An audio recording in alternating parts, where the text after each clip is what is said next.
પ્રસ્તુત છે કાર્યક્રમ આજના અતિથિ.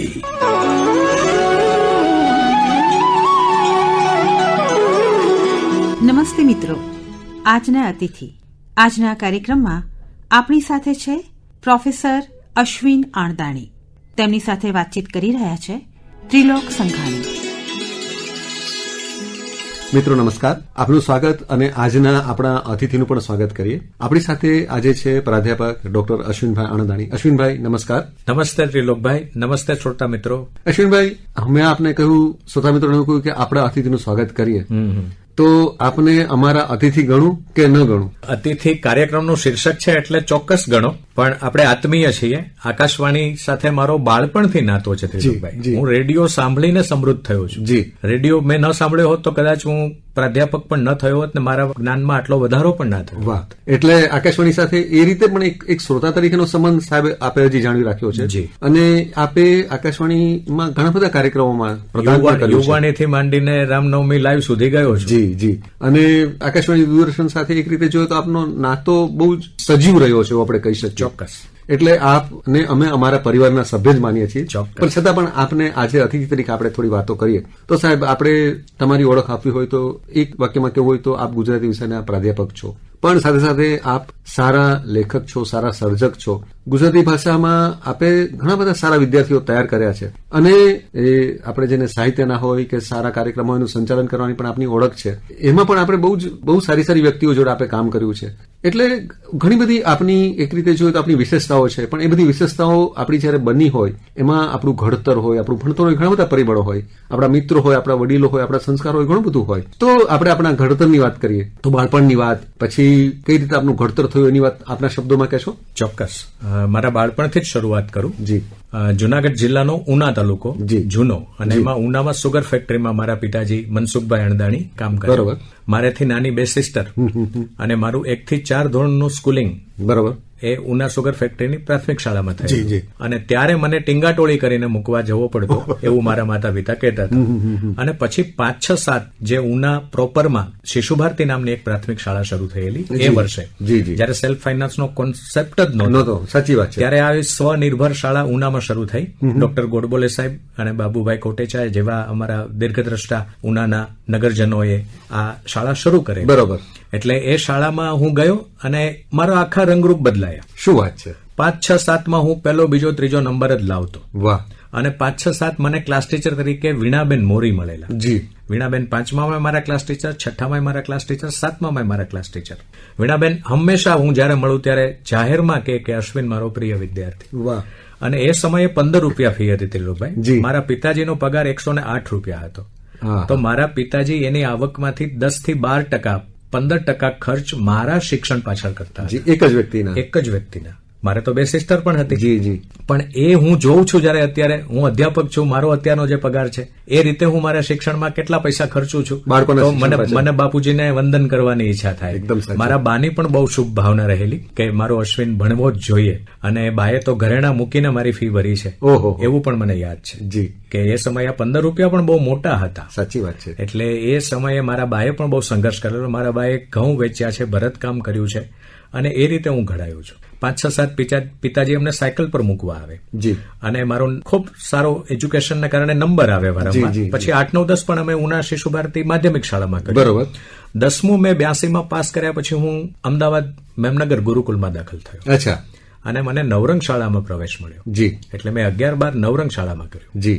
અને 11-12 પછી મારું સ્વપ્ન હતું કે મારે અમદાવાદ સેન્ટ ઝેવિયર્સ કોલેજમાં જ BA કરવું છે. શું વાત છે! આ મારું સ્વપ્ન હતું. હવે સાહેબ થોડી આપને અટકાવું, કારણ કે આપે એ 82-85 ની વાત કરીએ તો ત્યારે મોટાભાગના વિદ્યાર્થીઓ એવું માનતા હતા કે જેમને કારકિર્દી બનાવી હોય એ મેડિકલમાં જાય અથવા એન્જિનિયરિંગમાં જાય. આ 2 ઓપ્શન આપણા માટે એ સમયે મોટાભાગના લોકો માનતા હતા. અને ત્યાર પછી BSc નો એક અભ્યાસક્રમ લોકો પસંદ કરતા હતા. હવે આપે આર્ટ્સ લેવાનું પસંદ, એની પાછળના પરિબળો કયા? મેં 11 સાયન્સ પણ કર્યું છે ત્રિલોકભાઈ. માતા પિતાની ઈચ્છાથી જ. મારા નાનાની ઈચ્છા હતી કે હું કલેક્ટર થાઉં. હવે એને તો એવી ખબર નહીં કે કલેક્ટર થવા માટે શું થવાનું હોય. પણ સમહાવ સાયન્સમાં હું ગયો.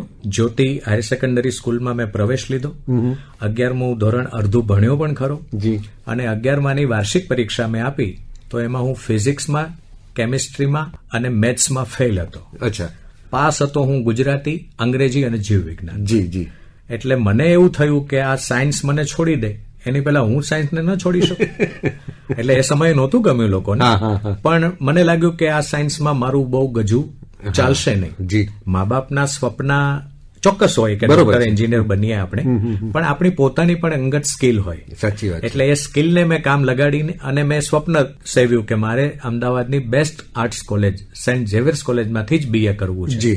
મૂળ સ્વપ્ન તો ત્રિલોકભાઈ મારું બીએ વિથ ઇંગ્લિશ કરવાનું. અચ્છા.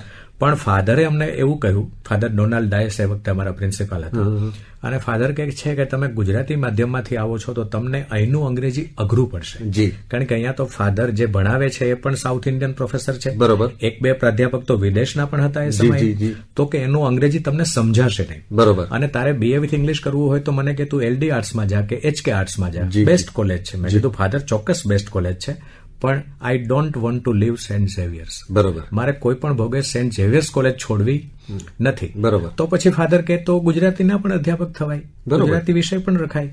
એટલે મેં ગુજરાતી વિષય રાખ્યો.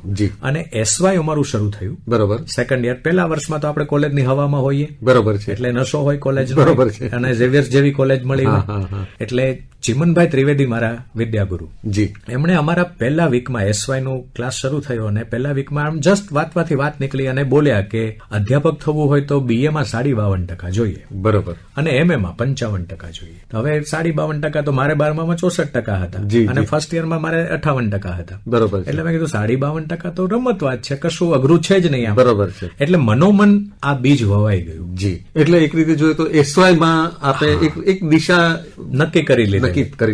હવે એમાં કોઈ વળાંકો આવ્યા, એમાં કોઈ અવરોધો આવ્યા કે આપણી ગાડી શ્રી પૂરપાટ દોડતી રહી અશ્વિનભાઈ? પછી એવું થયું કે 88-89 હતો અને હું ટીવાયમાં આવ્યો. ટીવાયમાં આવ્યો એટલે મારા ફાધર જે સુગર ફેક્ટરીમાં કામ કરતા હતા, એ સુગર ફેક્ટરી દુષ્કાળને કારણે બંધ થઈ. શેરડી કોઈ વાવે નહીં, કાચો માલ આવે નહીં, તો ફેક્ટરી ચાલે કેવી રીતે? એટલે બધાને લે ઓફ ઉપર નોકરીમાંથી છૂટા કર્યા. આ બાજુ પિતાજીની આવક નહીં, એટલે હું સવારે 7:15 થી 12:15 સેન્ટ ઝેવિયર્સ કોલેજમાં અભ્યાસ કરું અને બપોરે 1 થી 7 મેં ઓડિયો વિડીયો કેસેટ પણ વેચી છે. શું વાત છે? મેં ટાઈપ સેટિંગનું પણ ગ્રાફિક કંપનીમાં કામ કર્યું છે. એટલે સ્વપ્ન હતું કે પ્રોફેસર થવું છે. એટલે ટીવાયની પ્રિલિમ સુધી મેં જોબ કરી છે. બરોબર. સવારે 7:15 થી 12:15 કોલેજ, 12:15 થી જમી અને હું 1 થી 7 આવી રીતે પ્રાઇવેટ જોબ કરું. બરોબર. 7 વાગે પાછો હોસ્ટેલમાં આવીને જમીને જે કલાક 1.5 કલાક વાંચવા મળે રોજનું હું રોજ વાંચી લેતો હતો. મારી સફળતાનું રહસ્ય આ છે કે હું રોજ જે ભણતો એ હું રોજ વાંચી લેતો. અને ચિમનભાઈ અમને નવા પુસ્તકો ક્લાસમાં કહેતા કે આ માટે આ પુસ્તક વાંચો, આ માટે આ પુસ્તક વાંચો, અને પુસ્તકમાંથી વાંચીને હું બીજા દિવસે ચિમનભાઈને બતાવવા જાઉં. એટલે ચિમનભાઈ ફાધર વાલેસ ત્યાં બેઠા હોય, ફાધર વાલેસ ત્યારે નવી પેઢીના નામની કોલમ લખે. એટલે ફાધરને એ ઓળખાણ કરાવે કે આ અમારા ટીવાય નો મેચ્યોર છોકરો છે. એટલે એ સમયે સ્ટાફ રૂમમાં અમારે રિસર્ચમાં સાહેબને મળવાનું છે. બરોબર. અને ઝેવિયર્સને કારણે મારું ઘડતર એવી રીતે થયું કે ઝેવિયર્સમાં નિયમિતતા ખૂબ. બરોબર. 15 જૂને સત્ર ખુલે એટલે 15 જૂને એસેમ્બલી હોલમાં બધાને ભેગા કરે, ટાઈમ ટેબલ આપી દે અને 16 જૂનથી તો ટાઈમ ટેબલ પ્રમાણે વર્ગો શરૂ થઈ જાય. એટલે તમને એક પણ લેક્ચર મિસ કરવાની ઈચ્છા ન થાય. બરોબર. પહેલા લેક્ચરમાં હાજરી પુરાય, છેલ્લા લેક્ચરમાં હાજરી પુરાય. બરોબર. અને લાઇબ્રેરીનું લેક્ચર આવે એમાં હાજરી પુરાય. આ 3માંથી એક જગ્યાએ તમે એબસન્ટ એટલે એ દિવસની એબસન્ટ. અચ્છા. અને મારે અંગ્રેજીમાં મેડમ જો મને હાજરીના 5માંથી 5 આપે તો ડિસ્ટિંક્શન ઇન્ટરનલ થતા હતા.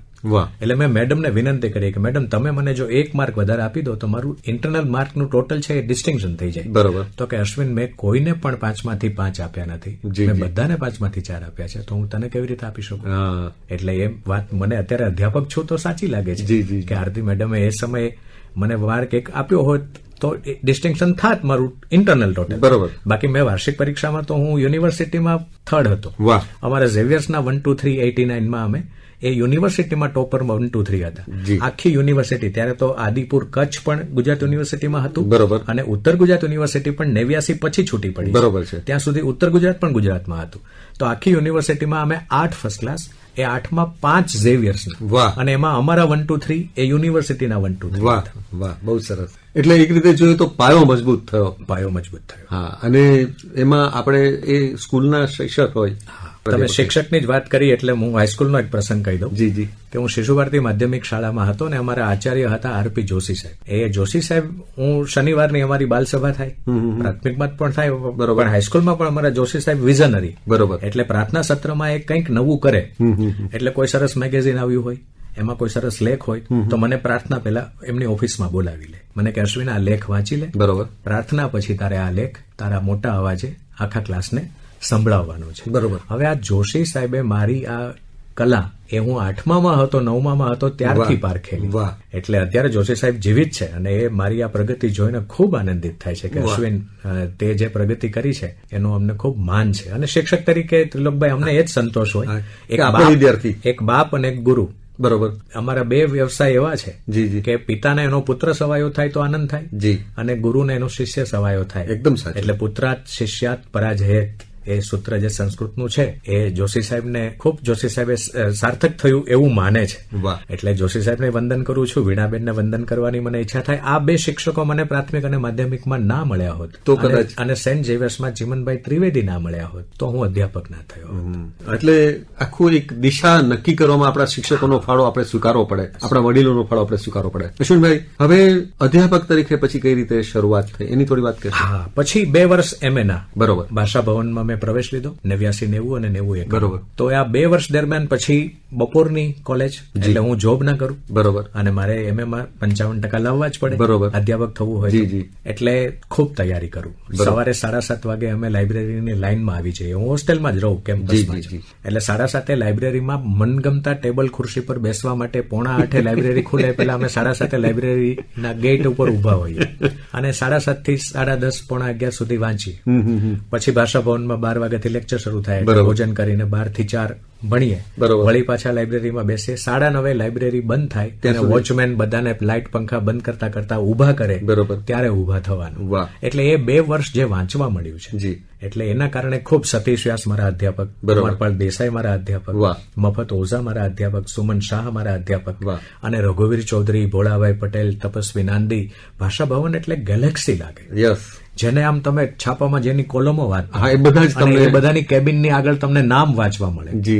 એટલે જે આનંદ થતો હતો અને કેવી જગ્યાએ કેવા લોકો સાથે આપણે ભણી રહ્યા છીએ. એટલે જૂનો જે આપણો વિદ્યાપીઠનો અસલ કોન્સેપ્ટ હતો ને એ તમને ભાષા ભવનની આ અધ્યાપકોની ગેલેરીમાં જોવા મળતો. અને ભાષા ભવનની પણ લાઇબ્રેરી પાછી બહુ સમૃદ્ધ. એટલે કેટલાક પુસ્તકો તો ભાષા ભવનની લાઇબ્રેરીમાં પણ વાંચવાના, રેફરન્સ બુક તરીકે સાહેબે નામ આપ્યા હોય, પાછું વાંચીને એના વિશે લખીને સાહેબને બતાવવાનું. આ એક મારી બહુ સારી આદત હતી જે મને અત્યારે બહુ કામ લાગે છે. બરોબર. એટલે જે કામ મને જે અધ્યાપકે સોંપ્યું હોય એના વિશે હું લેસન કરીને બીજા ત્રીજા દિવસે ગયો જ હોઉં. અને મારી પાસે પેપર નહોતા, એટલે હું જાહેરાતના પાના હોય એની પાછળના પાના કોરા હોય, એ કોરા પાનાને હું સ્ટેપલ કરીને એમાં રફ કામ કરીને હું મારા સાહેબોને બતાવતો. આ મને યાદ છે. એટલે અશ્વિનભાઈ, હવે એક રીતે જોઈએ તો જે વાંચન છે એ આપણું ઘડતર કરે છે. ચોક્કસ. તો કોઈ સર્જકનો વિશેષ પ્રભાવ ખરો, અથવા તો શું ખાસ તમે વાંચતા એની વાત થોડી કરો. મને ભણવામાં કવિતા પ્રત્યે કોલેજ કાળથી જ લગાવ. બરોબર. હું નાનો હતો, ઇવન હાઈસ્કૂલમાં હતો તો પણ બાળગીતો બહુ મોટા અવાજે સરસ બુલંદ કંઠે ગાતો. એટલે ગાવામાં ખૂબ રસ, કવિતામાં ખૂબ રસ. અને કોલેજમાં રાવજી પટેલને ભણ્યા, કલાપીને ભણ્યા, કાંતને ભણ્યા, એટલે થોડી દિશા ખુલી. કોલેજમાં તો થોડી કવિતાઓ લખતો. બરોબર. કારણ કે કોલેજનો નશો હોય એટલે એ પણ હોય. કોલેજની તમામ પ્રવૃત્તિમાં ભાગ લેતો. વક્તૃત્વ સ્પર્ધા હોય, નિબંધ સ્પર્ધા હોય, આવી સાહિત્યિક સ્પર્ધામાં બધે ભાગ લેવાનો. મને એક સ્પર્ધા યાદ આવે છે, એક હતી સ્વરચિત કાવ્ય પઠન સ્પર્ધા. બરોબર. લાયન્સ ક્લબની કોઈ અમદાવાદની શાખાએ એ સ્પર્ધા કરેલી. બરોબર. અને એમાં મારો નંબર આવ્યો. એટલે મને એક પુસ્તક મળ્યું. એ પુસ્તકનું નામ હતું આગળ ધસો. બરોબર. આ પુસ્તકે મારા જીવનમાં બહુ મોટી ક્રાંતિ કરી. આ પુસ્તક છે ને એ અંગ્રેજી પુસ્તક પુશિંગ ટુ ધ ફ્રન્ટનું ભાષાંતર છે. સસ્તું સાહિત્ય વર્ધક કાર્યાલયનું પ્રકાશન કર્યું છે. એ સમયે 30 રૂપિયા કિંમત હતી. અને આ પુસ્તકનું પહેલું પ્રકરણ છે માણસ અને તક. બરોબર. પહેલું વાક્ય છે, દુનિયામાં કોઈ એવી વ્યક્તિ જન્મતી નથી જેના માટે કોઈ તક ન હોય. અને પુસ્તકના છેલ્લા પાને પ્રસ્તાવના લખી છે કે આ પુસ્તક સૂતેલાને જગાડે, જાગ્યો હોય એને બેઠો કરે, બેઠો હોય એને ઉભો કરે, ઉભો હોય એને ચાલતો કરે, ચાલતો હોય એને દોડતો કરે. અને આ પુસ્તકથી એમાં લખ્યું છે કે તમે 3rd ક્લાસ અધિકારી થાઓ એના કરતા 1st ક્લાસ પટાવાળા થાઓ. બહુ જ સાચું. તમે જે ફિલ્ડમાં હો એ ફિલ્ડના માસ્ટર બનો. એટલે મનોમન આ નક્કી થયું કે મારે પ્રોફેસર જ થવું છે. બરોબર. બાકી મેં 91માં PSI રિટર્ન પણ આપેલી MA કરતા કારણ કે અમારી સાથે મિત્રો હતા ને GPSC ની જાહેરાત આવી. બરોબર. એટલે ક્લાસ 1-2 ની પણ પ્રિલિમ આપી, PSI ની પણ રિટર્ન આપી, બંનેમાં પાસ થયો કારણ કે ઝેવિયર્સમાં હતો એટલે ગુજરાતી સારું, અંગ્રેજી સારું, GK આપણે તૈયારી કરતા હોય. બરોબર. ફિઝિકલની મારા મિત્રો તો તૈયારી કરતા હતા. બરોબર. પણ મને મીનવાઇલ ધંધુકા કોલેજમાં પાર્ટ ટાઈમનો ઓર્ડર મળી ગયો. ધંધુકા કોલેજમાંથી મારું ઇન્ટરવ્યુ, હું એજી ટીચર્સ કોલેજમાં મેં BEd શરૂ કરી દીધેલું કારણ કે અમદાવાદમાં હોસ્ટેલમાં રહેવા મળે એટલા માટે BEd શરૂ કરી દેવું જરૂરી હતું. બરોબર. એટલે એજી ટીચર્સમાં BEd કરવું એ પણ જીવનનો લાભો છે. જો મને કેવી કેવી સંસ્થાઓ મળી. એટલે BA સેન્ટ ઝેવિયર્સ, MA ભાષા ભવન અને MPhil મારે કરવું હતું. પણ મીનવાઇલ BEd શરૂ કરીને મેં BEd જોઈન્ટ કર્યું. ધંધુકા કોલેજમાં પાર્ટ ટાઈમ અધ્યાપક તરીકે મારું સિલેક્શન થયું. અરે સોમ મંગળ બુધ મારે જવાનું ધંધુકા કોલેજ. બરોબર. ગુરુ શુક્ર શનિ હું પાછો BEd ના ક્લાસ ને બધું ભરું. પણ એજીમાં હાજરીનું ને બધું બહુ કડક. એટલે હું આ 3 દિવસ ના આવું તો એજી ટીચર્સ કોલેજ ચલાવે નહીં. બરોબર. એટલે પછી મારે BEd છોડવું પડ્યું. બરોબર. અને મેં ધંધુકા કોલેજમાં મારું જે અધ્યાપક તરીકેનું પાર્ટ ટાઈમનું કામ શરૂ રાખ્યું. બરોબર. અને મીનવાઇલ MPhil શરૂ કરી દીધું. MPhilમાં પણ 3 દિવસ જ હું આવી શકતો કારણ કે 3 જ મહિના હું ધંધુકા રહ્યો અને ભિલોડા કોલેજમાં મારું સિલેક્શન થયું. વાહ. અને ભિલોડા કોલેજનું સિલેક્શનનો પ્રસંગ તમને કહીશ તો તમને બહુ આનંદ થશે. જી જી. ભિલોડા કોલેજના ટ્રસ્ટમાં પીરઝાદા સાહેબ, આપણે LJ અમદાવાદમાં પીરઝાદા સાહેબને બધા ઓળખતા હોય. તો પીરઝાદા સાહેબનું એ સમયનું એવું વલણ કે દરેક વિષયના ગોલ્ડ મેડાલિસ્ટ મારી કોલેજમાં અધ્યાપક હોય. શું વાત છે. વાહ. એટલે યુનિવર્સિટીમાં ત્યારે તો કોઈના ઈમેલ કે આવું કંઈ ના હોય. એટલે યુનિવર્સિટીમાં જેને ગોલ્ડ મેડલ મળે પીરઝાદા સાહેબ એનું નામ સરનામું લઈ આવે. વાહ. અને એને પોસ્ટકાર્ડ લખે. અચ્છા. કે તમે મને રૂબરૂ મળજો. પોતાનું સરનામું લખે, સમય લખે. એટલે અમે એને મળવા જઈએ. એ મળવા જાવ એ જ તમારો ઇન્ટરવ્યુ. મળવા જાવ એટલે એ પુસ્તકોની વચ્ચે ઘેરાયેલા હોય અને તમને કહે કે આ પુસ્તક લાવો, તમને પૂછતા જાય, વાત કરતા જાય, એમાં એ તમારો ક્યાસ કાઢી લે. વાહ. એટલે 3 કલાક 4 કલાક અમે એમની સાથે વાતો કરી. જી. પછી છેલ્લે કીધું કે અશ્વિન, ભિલોડા કોલેજમાં જગ્યા છે અને એની જાહેરાત આવે, તમે અરજી કરી દેજો. વાહ. મેં કીધું ચોક્કસ સાહેબ. એટલે મેં ભિલોડા કોલેજમાં અરજી કરી. ત્યાં મારું સિલેક્શન થયું. ભિલોડા હજી 11 મહિના મેં જોબ કરી ત્યાં વિરમગામની જાહેરાત આવી. વાહ. એટલે ભિલોડા તો એવો આદિવાસી વિસ્તાર કે 4 વાગ્યા પછી અમદાવાદની બસ પણ ના મળે. જી. અને મારા પ્રસંગો બધા બાકી. બરોબર. એટલે આપણને થોડું અમદાવાદમાં આવવાની ઈચ્છા હોય. બરોબર. એટલે મેં કીધું કે વિરમગામ અમદાવાદ જિલ્લાનું સૌરાષ્ટ્રનું પ્રવેશ દ્વાર, એટલે મારે વિરમગામમાં અરજી કરવી છે. એટલે અમારે ખાતા થ્રુ જ અરજી કરવી પડે, આપણે સરકારી નોકરીમાં હોઈએ એટલે. તો મારા પ્રિન્સિપાલ થ્રુ મેં અરજી કરી. વિરમગામના ઇન્ટરવ્યુ થયા ત્યારે આપણે બાબરી ધ્વંસ થયેલો ને અમદાવાદમાં તોફાનો ચાલે. ઓહો. એટલે એ તોફાનોને કારણે ઇન્ટરવ્યુ એકવાર પોસ્ટપોન થયા. જી. પછી ફરીવાર નવ ગુજરાત કોલેજમાં જ ઇન્ટરવ્યુ થયા. જી. ઇન્ટરવ્યુ આપીને મારે ભરૂચ ભિલોડા બસ. એટલે હું તો ઇન્ટરવ્યુ આપીને પૂછવાય ન રોકાયો કારણ કે મારી જોબ શરૂ હતી કે મને આજ વિરમગામ જોબ મળે તો જ મારું ઘર ચાલે એવું તો હતું નહીં. જી જી. એટલે હું પછી બસમાં બેસીને ગયો. ત્યાં પછી વિરમગામ કોલેજના અમારા ટ્રસ્ટી સેવંતીભાઈ વોરા, એમનો તાર આવ્યો. વાહ. કે come and see me personally. અચ્છા. એટલે હું બીજા દિવસે વિરમગામ મળવા ગયો. એટલે મને કે તમે ઇન્ટરવ્યુ આપ્યો, તમારું પરફોર્મન્સ અમને બહુ ગમ્યું છે, અમે તમને પહેલો નંબર આપ્યો છે. વાહ. હવે શરત એવી છે કે અમે તમને જે અપોઇન્ટમેન્ટ લેટર આપ્યો છે એ રજીસ્ટર આઈડીથી તમારા ઘરે આવશે. તમારે 2-3 દિવસ એને પોસ્ટમેનને કહેવાનું તારા પાવરમાં હોય ત્યાં સુધી તું તારી પાસે રાખ, પછી મને આપ. એટલે એમાં એવું છે કે તમે જે તારીખે સહી કરશો એના 7મા દિવસ સુધીમાં તમારે વિરમગામ હાજર થવાનું થશે. બરોબર. જો તમે એ 7મા દિવસ સુધી હાજર નહીં થાવ તો ટેકનિકલી પછી અમારે બીજા નંબર વાળા વ્યક્તિને હાજર કરવા પડે. એટલે અમારે તો ત્યારે ઉત્તર ગુજરાત યુનિવર્સિટીમાં ભિલોડા, એટલે ઉત્તર ગુજરાત યુનિવર્સિટીના રજિસ્ટ્રાર સામે અમારે રાજીનામું આપવા જવાનું. બરોબર. એટલે એ રજિસ્ટ્રાર ત્યારે બારડ સાહેબ હતા. જી. એ બારડ સાહેબ સેવંતીભાઈને અને વિરમગામને ઓળખે. બરોબર. કે એ મૂળ વિરમગામ તાલુકાના. એટલે બારડ સાહેબે એપોઇન્ટમેન્ટ લેટર જોયું. એટલે મને પૂછ્યું મને કે વિરમગામ સિલેક્શન થયું છે. મેં કીધું હા. તો કે મને કે તમે બહુ સારી જગ્યાએ જાઓ છો, જલ્દી હાજર થઈ જજો. બરોબર. એટલે 30 ડિસેમ્બરે 1992 રોજ મેં ભિલોડાનું રાજીનામું આપ્યું. બરોબર. અને 31 ડિસેમ્બરે ઓફિસ સમય પહેલા મારે વિરમગામ હાજર થવાનું હોય. બરોબર. તો 31/12/92 થી હું વિરમગામ કોલેજમાં અત્યારે સિનિયર મોસ્ટ અધ્યાપક છું. વાહ. માસ્ટરમાં મારાથી કોઈ સિનિયર નથી. વાહ. ફૂલ ટાઈમના અધ્યાપક તરીકે. તો સ્વપ્નમાં પણ વિરમગામ આવતું નહોતું. જી. પણ આ વિરમગામ સાથે આવી રીતે જોડાણ થશે એ ખબર પણ નહોતી. જી.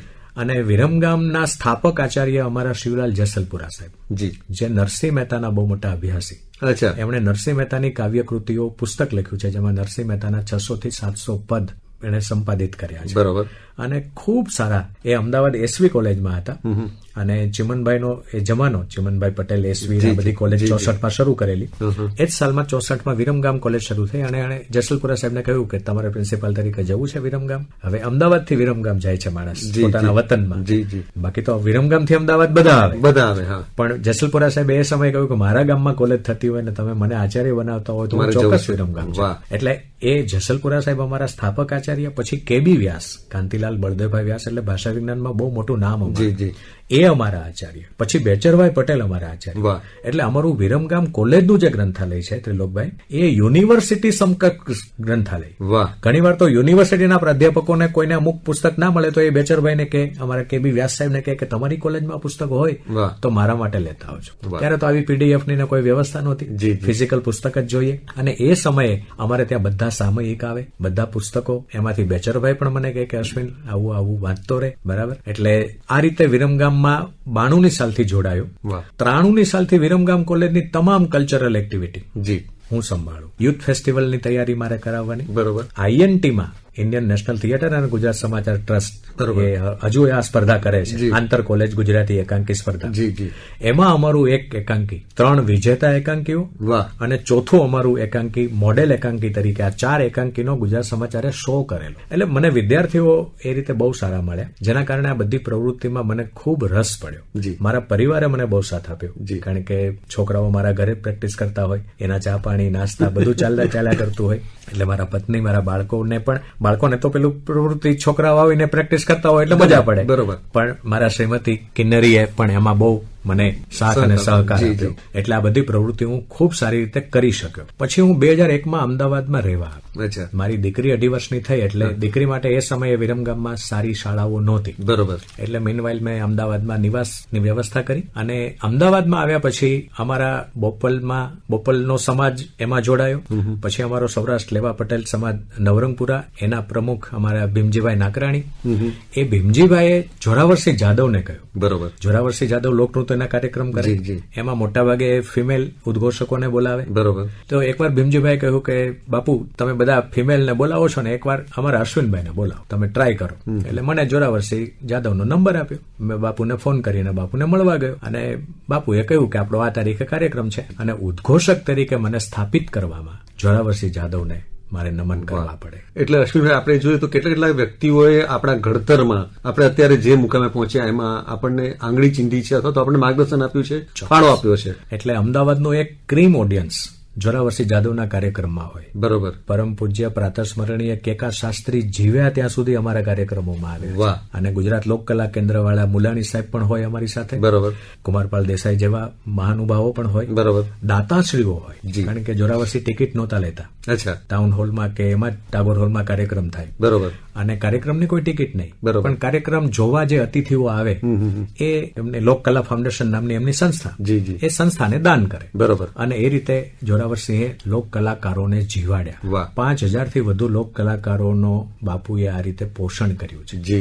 એટલે એમાં સમજુનાથ મદારી પણ આવી જાય, એમાં ગુલાબો પણ આવી જાય. તો એવા એટલે બાપુ જોરાવરસિંહ જાદવને કારણે મને આ લોક કલાઓ પ્રત્યે પણ પ્રેમ થયો કે જોરાવરસિંહ જાદવ જેવી વ્યક્તિ જો લોક કલાકારો માટે આટલું બધું કામ કરતી હોય તો આપણે આપણા વિદ્યાર્થીઓ માટે કરીએ તો એમાં કશું નવું નથી કરતા. અને આપણે કામ કરીએ છીએ એનો આપણને પગાર મળે જ છે, આપણે કઈ વધારાનું કામ પણ નથી કરતા. પણ આપણી જે હમ્બલ ડ્યુટી છે એ વિદ્યાર્થીનું હીર પારખીને એ વિદ્યાર્થીને જ્યાં લિફ્ટ કરી શકાય ત્યાં આપણે લિફ્ટ કરવો જોઈએ. આવું મનોમન મને જોરાવરસિંહ જાદવ પાસેથી શીખવા મળ્યું. વાહ. એટલે અશ્વિનભાઈ હવે આપણે ઘણી બધી વાતો કરી શકીએ. એ આપની એક ઉદ્ઘોષક તરીકેની વાત હોય, ઘણા જાહેર કાર્યક્રમમાં સંકળાવાનું બન્યું, એમાંથી આપણે કોઈ એકાદ કાર્યક્રમની વાત આપણે, કારણ કે આપણી પાસે સમય બહુ જ ઓછો છે, એકાદ કાર્યક્રમના સંસ્મરણો થોડા તાજા કરી અને પછી આપણે વાતને વિરામ આપવો પડશે. ચોક્કસ. જી. આ સભા સંચાલન મને ક્યાં લઈ ગયું એ શિખર બતાવી દઉં. જી. કોલેજની સાંસ્કૃતિક પ્રવૃત્તિ સંભાળું, બરોબર. કોલેજમાં એનએસએસ ચાલે, બરોબર. રાષ્ટ્રીય સેવા યોજના, એની પ્રવૃત્તિ કરું. એટલે એનએસએસ માંથી 2009માં જે પ્રજાસત્તાક દિવસની પરેડ થઈ દિલ્હી મુકામે, એમાં ગુજરાતના 12 કન્ટીજન્ટના લીડર તરીકે મારે દિલ્હી રહેવાનું થયું. અને દિલ્હીમાં પણ મેં ત્યાં કલ્ચરલ કમિટીમાં જ મારું નામ લખાવ્યું, બરોબર. એટલે 26મી જાન્યુઆરીએ જયારે પરફોર્મન્સ અમારું થઈ જાય, બરોબર, પછી 27મીએ કે 28મીએ અમારે વડાપ્રધાન, રાષ્ટ્રપતિ, ઉપરાષ્ટ્રપતિ એ બધાની પર્સનલ મુલાકાતે જવાનું હોય. હોય, એમની સાથે હાઈ ટી લેવાની હોય. બરોબર. તો રાષ્ટ્રપતિ ભવનમાં મને ઉદ્ઘોષણા કરવાની તક મળી છે. શું વાત છે. એટલે આ સભા સંચાલન મને મોરારી બાપુની કથા 2010માં વિરમગામ બેઠી. હું ધર્મસત્તા તરીકે પૂજ્ય મોરારી બાપુને મારા રોલ મોડેલ ગણું, અને રાજ્યસત્તા તરીકે આપણું રાષ્ટ્રપતિ ભવન. રાષ્ટ્રપતિ ગુજરાતમાં આવ્યા હોય અને ઉદ્ઘોષણા કરી હોય એવા ઉદ્ઘોષકો તમને અનેક મળશે. બરોબર છે. પણ રાષ્ટ્રપતિ ભવનમાં જઈને રાષ્ટ્રપતિની સામે ઉદ્ઘોષણા કરવાની તક મળી હોય બહુ જ ઓછા. તો એ સદભાગ્ય મને મળ્યું છે. અને સભા સંચાલન અને વક્તૃત્વ કલા નામનું પછી મેં પુસ્તક પણ લખ્યું. પછી મેં એક પુસ્તકનો અનુવાદ પણ કર્યો. આપણા રમેશ પોખરિયાલ નિશંક, પૂર્વ કેન્દ્રીય મંત્રી, એમની હિન્દી નવલકથા. બરોબર. અને કૃતજ્ઞ નામની નવલકથા મને આપણા ગુજરાત યુનિવર્સિટીના એ સમયના પ્રો વાઇસ ચાન્સલર જગદીશભાઈ ભાવસાર, એ દિલ્હીથી મને રાત્રે ફોન કર્યો. મને કે અશ્વિનભાઈ આવતીકાલે ક્યાં છો? મેં કીધું બસ વિરમગામ સવારે, અને બપોર પછી ઘરે. તો મને કે બપોર પછી યુનિવર્સિટી આવો. બપોર પછી એમને મળવા ગયો. બપોર પછી મળવા ગયો એટલે એમણે આ બુક કાઢી અને એમણે કહ્યું કે આ હિન્દી નવલકથા છે અને એનો તમારે ગુજરાતીમાં અનુવાદ કરવાનો છે. એટલે મેં કીધું જગદીશભાઈ મેં તો કોઈ અનુવાદ કર્યો નથી. બરોબર. પણ જગદીશભાઈ ભાવસારે એમ કહ્યું કે મને શ્રદ્ધા છે કે તમે અનુવાદ કરી શકશો. બરોબર. એટલે 2020માં મેં આ નવલકથાનો અનુવાદ કર્યો. એને ગુજરાત સાહિત્ય અકાદમીએ તૃતીય પારિતોષિક પણ આપ્યું. અને અચલા અધ્યાપક સન્માન પણ મને મળ્યું 5/11/2023 રોજ જમ્મુ અને કાશ્મીરના રાજ્યપાલના વરદ હસ્તે. તો આ બધી પ્રવૃત્તિને કારણે મને ખૂબ કામ કરવાનો સંતોષ છે. બરોબર. હાલમાં હું 2023ના એપ્રિલ મે મહિનાથી વિશ્વકોશમાં સક્રિય છું. વિશ્વકોશ એટલે ગુજરાતીના તમામ ગ્રંથો, 25 વોલ્યુમ છે એના. ગુજરાતી એન્સાઇક્લોપીડિયા કહેવાય. એ ગુજરાતીના 25 ગ્રંથોને હવે ઓનલાઈન મૂક્યા છે. કુમારપાલ દેસાઈ સાહેબનો હું વિદ્યાર્થી. કુમારપાલ સાહેબ ત્યાં અત્યારે મેનેજિંગ ટ્રસ્ટી, અને હું વિશ્વકોશ સાથે જોડાયો છું. અત્યારે બપોર પછી વિશ્વકોશમાં જે કોઈ કાર્યક્રમ હોય એની ઉદ્ઘોષણા પણ કરું છું. વિશ્વકોશમાં અમારે અધિકરણો લખવાના હોય છે. તો અત્યારે વિશ્વકોશમાં પણ મને ખૂબ કામ કરવાની મજા આવે છે. કુમારપાલ સાહેબના માર્ગદર્શનમાં ઘણું બધું શીખું છું, કારણ કે કુમારપાલ સાહેબના સંપર્કો બહુ વિશાળ છે. ધીરુભાઈ ઠાકરે સ્થાપેલી આ સંસ્થા 1985 થી શરૂ થયેલી આ સંસ્થા, અને અત્યારે ગુજરાતીનું લેક્સિકન એટલે ગુજરાતીનું તમામ શબ્દ ભંડોળ એ ગુજરાતી લેક્સિકન પણ વિશ્વકોશ સંભાળે છે. અને ગુર્જરી ડાયજેસ્ટ નામનું જે મેગેઝિન અમેરિકાથી બહાર પડતું હતું એ પણ હવે વિશ્વકોશ એનું પ્રકાશન કરે છે. એટલે વિશ્વ વિહાર નામનું સામયિક એ વિશ્વકોશનું મુખપત્ર છે. પછી ધીરુબેન પટેલની પ્રેરણાથી એક વિશ્વા નામનું મેગેઝિન વિશ્વકોશે શરૂ કર્યું. તો આ બધાને કારણે આપણા રસવાળા બધા મિત્રોનો સંપર્ક થાય છે, અને વિશ્વકોશ સાથે જોડાયા પછી પણ અનેક એવોર્ડ આપે છે. બરોબર. વિશ્વકોશ એ એવોર્ડમાં સરિતા જોશીને એવોર્ડ આપ્યો. તો એ કાર્યક્રમનું સંચાલન કરવા મળ્યું. હમણાં એક પ્રતિમા રોય નામના કલાકારનું સન્માન થયું, એમને એવોર્ડ અપાયો. તો આ બધી ઉદ્ઘોષણાને કારણે એક ખાસ વર્ગના પરિચયમાં આવવાનું થાય છે, અને બધા બહુ વખાણ કરે કે અશ્વિનભાઈ તમને સાંભળીને અમને બહુ આનંદ આવે છે. અને કોઈના વખાણ સાંભળે એટલે આપણી જવાબદારી પણ વધે. આપણે આપણી જાતને આપણને એમ થાય કે આપણે ક્યાં હજી વધારો સુધારો લાવી શકીએ. આપણને આપણી જાતને સુધારવાનું આપણને એક પ્રોત્સાહન પણ મળતું જાય. અશ્વિનભાઈ, અંતમાં એક પ્રાધ્યાપક તરીકે અને એક આપણે કહેવાય ને કે ગુજરાતી ભાષાના પ્રેમી તરીકે તમારે અમારા શ્રોતા મિત્રોને સંદેશ આપવો હોય તો શું સંદેશ આપશો? મિત્રો, માતૃભાષા આપણી છે એને આપણે બચાવવાની છે. અત્યારે અંગ્રેજી ભાષાનું અને બીજી ભાષાનું આપણા ઉપર બહુ મોટું આક્રમણ છે. અત્યારે પટાવાળી કરે છે માણસ, પણ એના બાળકો ઇંગ્લિશ મીડિયમમાં ભણે છે. આપણે ઇંગ્લિશ મીડિયમનો વિરોધ નથી, બરોબર, પણ સામે એનું ગુજરાતી બાળકનું પણ મજબૂત હોવું જોઈએ. બરોબર. એટલે માતૃભાષાને આપણે બચાવવાની છે. બરોબર. બાળકો સાથે માતૃભાષામાં જ વાત કરો. હું તો સ્પષ્ટ સલાહ આપું છું જે ઇંગ્લિશ મીડિયમમાં મૂકે છે મા બાપને, કે તમે જો અંગ્રેજી બોલી શકતા હોય તો તમારા બાળકને અંગ્રેજી માધ્યમમાં મૂકો. નહીતર જે બાળક જે ભાષા સાંભળે છે એ જ ભાષામાં ભણવું એને સહેલું પડે. બરોબર છે. જૂના સમયમાં કોઈ બાળકો અંગ્રેજી મીડિયમમાં ભણ્યા નહોતા, છતાં ઉત્તમ ડોક્ટર થયા છે, ઉત્તમ વૈજ્ઞાનિક થયા છે. એટલે ભાષા તો તમારે કામ પડશે એમ તમને આવડવાની જ છે. ભાષા તો જે વાતાવરણમાં રહો એ તમને આવડે. એટલે ગુજરાતી તરીકે આપણે આપણી ભાષાનું જતન કરવાનું છે. ખૂબ સારું ભવિષ્ય છે. હવે જીપીએસસી અને ઇવન યુપીએસસીના ઇન્ટરવ્યુ તમે ગુજરાતીમાં આપી શકો એવી પણ વ્યવસ્થા છે. અને માતૃભાષામાં આપણે બહુ સભાન નથી હોતા. અંગ્રેજીમાં આપણે બહુ સભાન છીએ. આપણી મનોરંજનની ભાષા ત્રિલોકભાઈ હિન્દી છે. મારા તમારા ઘરમાં સિરિયલ કે ફિલ્મ જોવા જઈએ છીએ તો એ હિન્દી જ જોઈએ છીએ. બરોબર છે. એટલે આપણે એક તો મનોરંજનની ભાષા તરીકે પણ ગુજરાતીને અપનાવવી જોઈએ. બરોબર. અને ગુજરાતી જે કંઈ કામ થઈ રહ્યું છે ગુજરાતીમાં એને આપણે થોડું પરિપુષ્ટ કરવું જોઈએ. બહુ સરસ.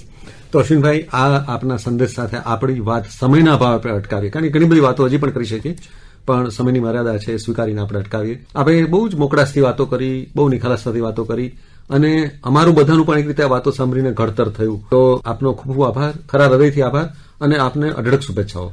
ખૂબ ખૂબ આભાર શ્રોતા મિત્રો આપનો પણ અને આકાશવાણીનો પણ આભાર. જી. આજના અતિથિ કાર્યક્રમમાં આપણે પ્રોફેસર અશ્વિન આણદાણી સાથે ત્રિલોક સંઘાણીની વાતચીત સાંભળી. હમણાં જ આપ સાંભળી રહ્યા હતા કાર્યક્રમ આજના અતિથિ.